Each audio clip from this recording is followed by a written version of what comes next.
All right, keeping it pushing. Big D Energy, Woodward Sports Network. Now it is time for our Injury Insider. Of course, it is Dr. Jeff Pierce of the Michigan Sports and Spine Center, powered by Amon-Ra of Southfield. And Doc, we're teeing it up, man. We're done with the NFL preseason. College football has started in about a week and a half. We're doing it for real. DJ Reader, Doc, was activated in terms of being off the PUP list. And the word on the street is they're targeting week number 2 for his kind of return to action.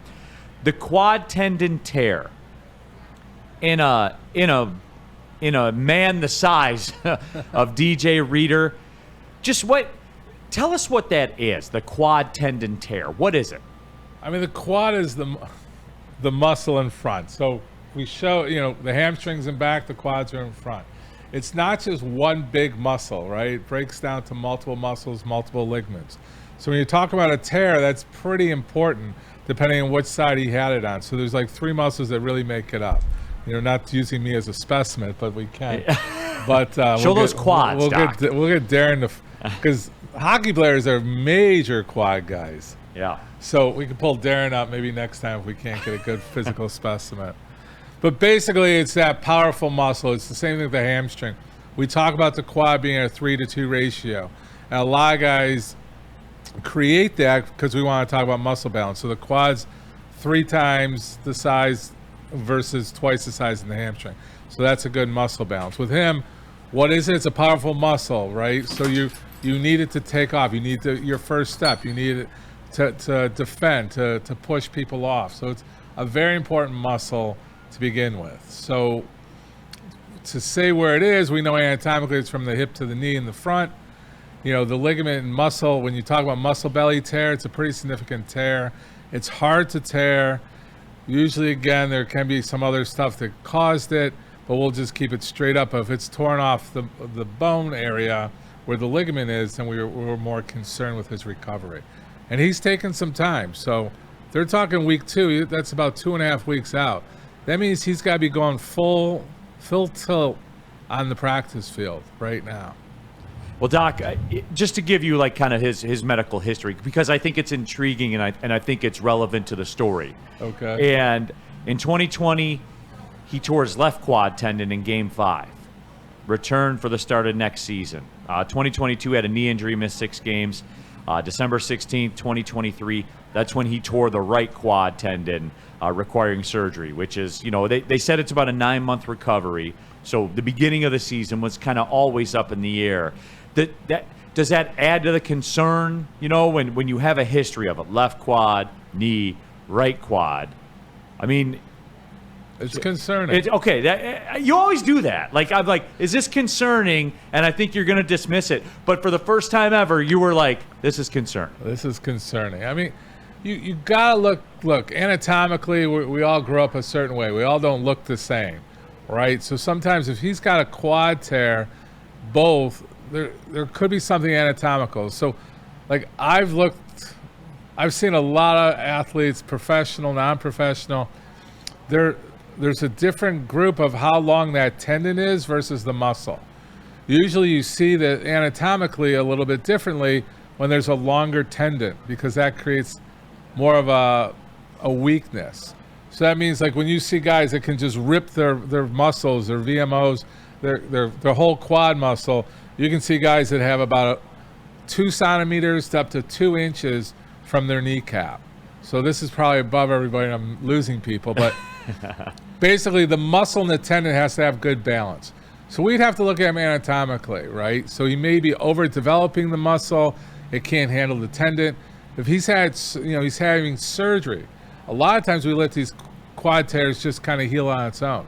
When it's surgery, it usually means come off that tendon, come off the bone. And it is like a 9-month. We usually say 6 months physiologically to heal with those kind of things because they're so powerful and they're vulnerable after surgery. Like you do an ACL, anterior cruciate ligament in your knee repair, sometimes they say it's even stronger than it was before.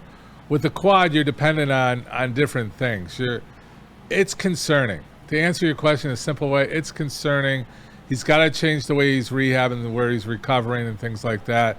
He needs special sauce. He needs to cool down. He's going to have to be overplayed in precaution to be that way. D-Mac, people are asking, was Drapes the quad guy on your guys' team? Or was it you? No, you know who's the quad guy? Eisman. Yeah. Eisman's quads are ginormous. Remember Brett Hall? Brett Hall competed with him. Brett Hall too. When I did the thing, when we were at Troy, you had Fedorov, Brett Hall, Shanahan, and Yzerman were on the bikes, and they were just such an example of muscle imbalance because their quads were tremendous. They're always in that forward flex position, but Fedorov's up there too. Oh yeah, for sure, and then that goes to the sleekness. My question about DJ Reader and this injury specific, dude, is this a common football injury? No. Like, what about reoccurring? Like, once you get so surgery to get it fixed, take the time, do the proper comeback. What are re-injuring? What are the chances of re-injuring this type of injury? I mean, we always say the number one risk factor for an injury is a previous injury. But if you rehab it and the skill level he has access to should be very good prevention. Is it 100% proof? No. This guy has to go out. There's the mental too, right? Is he going to trust his quad? Is he going to be able to go? This guy's had two in a row, one on one side, one on another. I mean, there's a lot to go into it. Am I 100% confident he's coming out like an all-pro for this year? I want productivity. I don't know about all-pro. Your body language is different than when we typically do. No, for real though, it is like. No, it's more of a concern. 100%. Yeah. No. Let me decipher right now. Sure. Right. So you don't want Doc, Himon, and Han around whatever because and I think it's more of like time will tell. There's certain things that you don't understand, but he's got more of an eye on this and more of a concern to see how it plays out. Is that fair to say, Doc? Yeah, you guys are getting. I love it. We have good karma here. I mean, you're reading my body. I've been around you for so long, though. I know that. This is you never want to go into his office and have him like, how bad is it? Just like at least with him and I, he just lay it all out right out the beginning. Right. So you really these messed are it up risk this factors. time, you dummy. But yeah, I mean, they're obviously going cautious with your initial question. I can't put 100% prediction. I think productivity, being the main guy, a Pro Bowler, all that. I think I'm hesitant to say. If he's really committed, I don't know him personally. I don't know his mental commitment, but having a couple injuries like that, you gotta be doing the warm up. You gotta be getting into the training room the hour before everybody else. You stay an hour later. Is he doing that to be proactive and committed? So time will tell. And there's a mental component that I'm sure he's not going to admit to, but it's like we've talked about the other players. It's like our wide receiver from Alabama. Will Jameson, yeah. Yeah. I think, like I've mentioned before, he's now doing great because I think he's mentally over that. We got to see this guy get through that same mental capacity to get past it. And I'm going to be okay. I can play without hesitation.